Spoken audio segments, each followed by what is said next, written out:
Good morning to all of you, my dear students. अस्सलाम वालेकुम वरहमतुल्लाहि वबरकातुहू। तो प्यारे बच्चों, आपको पता ही है हमारे जो लेक्चर्स हो रहे हैं वो एजुकेशन का है, एजुकेशन पर हो रहे हैं। उसमें जो बीए फर्स्ट सेम का जो लास्ट यूनिट है, जो उसमें एजुकेशनल थिंकर्स के बारे में आपको पढ़ना है, तो उस पर हमारे लेक्चर हुए हैं। तो उसमें हमने डॉक्टर सर मोहम्मद इकबाल रहमतुल्लाह उसका एजुकेशनल थॉट भी हमने डिस्कस किया। इसी तरह स्वामी विवेकानंद की एजुकेशनल फिलॉसफी भी हमने डिस्कस की। तो आज का जो हमारा लेक्चर है वो है मारिया मोंटेसरी। तो इससे पहले कि हम स्टार्ट करते हैं आज का वीडियो, तो आपसे रिक्वेस्ट है कि हमारी जो ये चैनल है doctor Raees Ahmed discover teaching and learning, आप इसको ज्यादा से ज्यादा शेयर एंड सब्सक्राइब कीजिए। तो प्यारे बच्चों, ये जो मारिया मोंटेसरी है आपके सिलेबस में है ये क्वेश्चन। तो ये इटली की रहने वाली थी, ये इटली से बिलोंग करती थी। तो ये प्रोफेशन से एक लेडी डॉक्टर थी। तो मगर बाद में इसने क्या किया, इसको साइकोलॉजी से बहुत लगाव था। तो इसने बाद में बच्चों का जो मेंटली रिटार्डेड बच्चे हैं, फीबल माइंडेड बच्चे हैं, उन पे उसने बहुत सारा काम किया है। तो फिर क्या हो गया, तो उसने वहां पर बहुत सारे मेथड्स, बहुत सारी इंटरेस्ट उसको डेवलप हो गई। तो उसने उसको डिस्कवर किया कि ये जो बच्चे हैं इसमें किस तरह की पोटेंशियल होती है, तो इसको हम किस तरह से एनहेंस कर सकते हैं। तो यहाँ से इसका उसको एक एज मिल गया। तो Maria Montessori the originator of Montessori method, ये जो मशहूर है मोंटेसरी मेथड, फिर उसने बाद में दिया एजुकेशन के लिए। तो she was born in 1870 in Italy. She belong to a medical profession family. She was a lady doctor. तो बाद में क्या हुआ, from 1900 to 1907 she worked as a professor of anthropology in the university of Rome. तो university of रोम में उसने as a professor काम किया है। कहाँ पर? एंथ्रोपोलॉजी पढ़ाती थी। तो क्योंकि बाद में इसने जो मेडिकल प्रोफेशन छोड़कर इसने मतलब एजुकेशन में काम किया। She made a critical study of teaching methods in vogue. She came to the conclusion that auto education or self education help the development of individuality of the child. तो यहाँ पर इसने ज्यादा मेन फोकस दिया है कि जब इंसान सेल्फ एजुकेशन हासिल करता है, सेल्फ एजुकेशन के जरिए से ही वो उसमें डेवलपमेंट आ जाती है।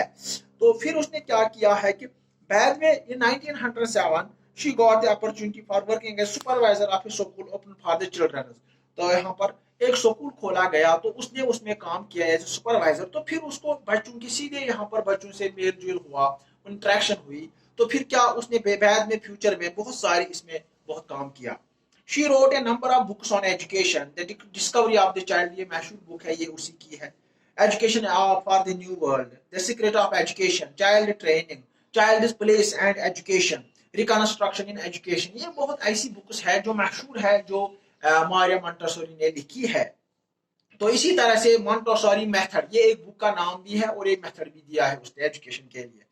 अगर हम उसकी एजुकेशनल प्रिंसिपल्स के बारे में बात करते हैं, उसने बहुत सारे प्रिंसिपल दिए। Principle of development, principle of individuality, इसी तरह से principle of freedom, principle of self education, principle of psychology and principle of science training.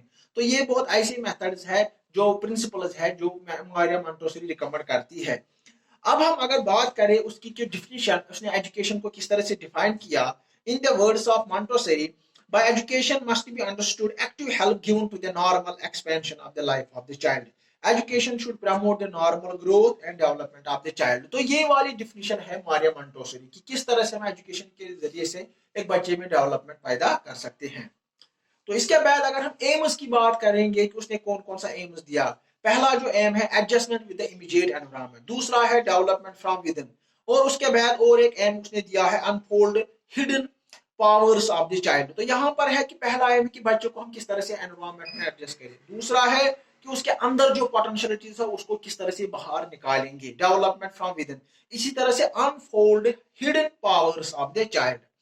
इसके बाद अगर हम बात करेंगे कि मारिया मोंटेसरी ने कौन कौन से सब्जेक्ट्स रिकमेंड किए हैं कि स्कूल कॉलेज यूनिवर्सिटी में हो। उसने साइंस पे जोर दिया है, हिस्ट्री पे, ज्योग्राफी पे, इसी तरह से ऐसे सब्जेक्ट्स पे, साइंस ट्रेनिंग पे, तो जहां पर बच्चे की जो पोटेंशियलिटीज है वो बाहर आ जाए, वो इम्प्रूवमेंट कर जाए और उसमें जो फिर वो सोसाइटी को कंट्रीब्यूट करे। तो इस तरह के बहुत सारे सब्जेक्ट जैसे मैथमेटिक्स है, फिजिक्स है, जोलॉजी है, बॉटनी है, तो इन सब्जेक्टों पर भी उसने जोर दिया है। अब अगर बात करेंगे मेथड्स ऑफ टीचिंग के बारे में, जो मारिया मोंटेसरी है कौन कौन सा मेथड उसने रिकमेंड किया है, तो यहाँ पर सीधे है कि उसने एक मेथड ही यहाँ पर डेवलप किया है, उसको बोलते हैं मोंटेसरी मेथड। जिसमें वो बोलती है कि ये जो बच्चा होता है यहाँ पर इसको जब स्कूल ऐसा होम लगना चाहिए, हाउस घर लगना चाहिए, फैमिली हाउस, ये ऐसे मेथड्स है। इसी तरह से उसने दिया है उसको डेवलपमेंट फ्रॉम विद इन के जरिए से, ऑटो एजुकेशन के बारे में, sense training, motor efficiency, children house का concept, play way method, learning by doing, problem solving. तो ऐसी मेथड्स है जो जो हमारे मेंटर से रिकमेंड करते हैं एजुकेशन के लिए। इसी तरह से यहाँ पर हमें ख्याल रखना है हाइजीन का, मोटर एजुकेशन का, प्रैक्टिकल हैंड वर्क का, exercise for sensory training, perception of size भी हमें बच्चों को बताना है, कलर का है, परसेप्शन ऑफ फॉर्म है, वेट, टच, साउंड, टेम्परेचर, डाइडेक्टिक, जो डाइडेटिक एक्सरसाइज है ये भी मारिया मोंटेसोरी ने एजुकेशन में दिया है। अब अगर हम बात करेंगे मारिया मोंटेसोरी ने डिसिप्लिन के बारे में क्या बोला है, सेल्फ डिसिप्लिन पर उसने जोर दिया है, सेल्फ डिसिप्लिन है उसका, हाँ, free discipline and self discipline. और रोल ऑफ टीचर को मारिया मोंटेसोरी बोल रही है कि ये जो टीचर होता है, ये टीचर एक गाइड भी होना चाहिए, फ्रेंड भी होना चाहिए, फिलोसफर भी होना चाहिए, क्रिएटिव भी होना चाहिए, वो प्रोफेशनली डेवलप्ड होना चाहिए। मारिया मोंटेसोरी जो है उसने बोला है कि टीचर ही और she should be observer, guide, direct helper of the young child. तो ये वाला है उसने बोला है role of teacher. Hope that कि ये वाला वीडियो आपको अच्छी तरह से समझ आया होगा। आज के लिए इतना ही काफी है। तो इसके